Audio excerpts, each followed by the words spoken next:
ఇదిగో ఇక్కడ కనిపిస్తున్న ఈ వ్యక్తి పేరు హజరత్ వలీ. ప్రకాశం జిల్లా జరుగుమిల్లి మండలం ఎడ్లూరుపాడుకు చెందిన వలీ చదివింది 8వ తరగతి మాత్రమే. మెకానిజంపై మక్కువతో బైక్ మెకానిక్గా మారి కుటుంబాన్ని పోషిస్తున్నాడు. చిన్ననాటి నుంచి ఏ పని చేసినా నలుగురికి ఉపయోగపడే విధంగా ఉండాలని ఆలోచించే హజరత్ వలీకి వ్యవసాయంపై ఉన్న మమకారంతో అన్నదాత దుక్కిదున్ని విత్తునాటే వరకు తక్కువ ఖర్చుతో వ్యవసాయ పరికరాలు తయారు చేయాలన్న ఆలోచనను అమలుపరిచాడు.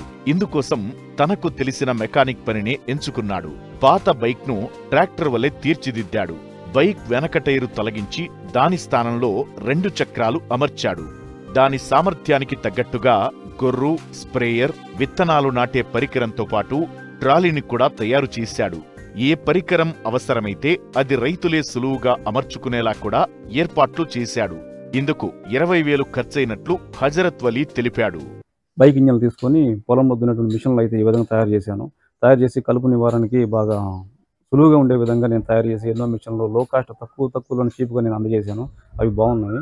ఆ తర్వాత అవి పట్టుకుని తిరగడము ఇబ్బందిగా ఉంది. అదేవిధంగా కంపెనీ మిషన్లు తీసుకోవాలంటే అధిక రేటు పెట్టి తీసుకోవాలంటే రైతులు ఇబ్బంది పడుతున్నారు. అలా కాదు, తక్కువలో లో కాస్ట్లో చేయాలని బైక్ మీద కూర్చొని చేసుకునే విధంగా బైక్కే గొర్రు, గుంటగా అటాచ్మెంట్లు, మందు స్ప్రేయింగ్, అవన్నీ ట్రాలీలు ఇవన్నీ సెట్ చేసి అందజేస్తున్నాను.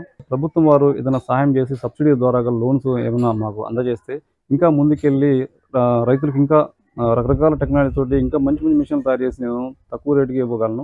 వ్యవసాయంలో నూతన ఆవిష్కరణలకు గాను ఎన్నో ప్రశంసలు, షీల్డులు అందుకున్నారు హజరత్ వలీ. రైతుల కోసం అనేక పరికరాలను తయారు చేయాలనుకున్నా ఆర్థిక స్తోమత సహకరించట్లేదని, ప్రభుత్వం సహకరిస్తే వ్యవసాయంలో ఉపయోగించే అనేక యంత్రాలను తయారు చేస్తానంటున్నారు.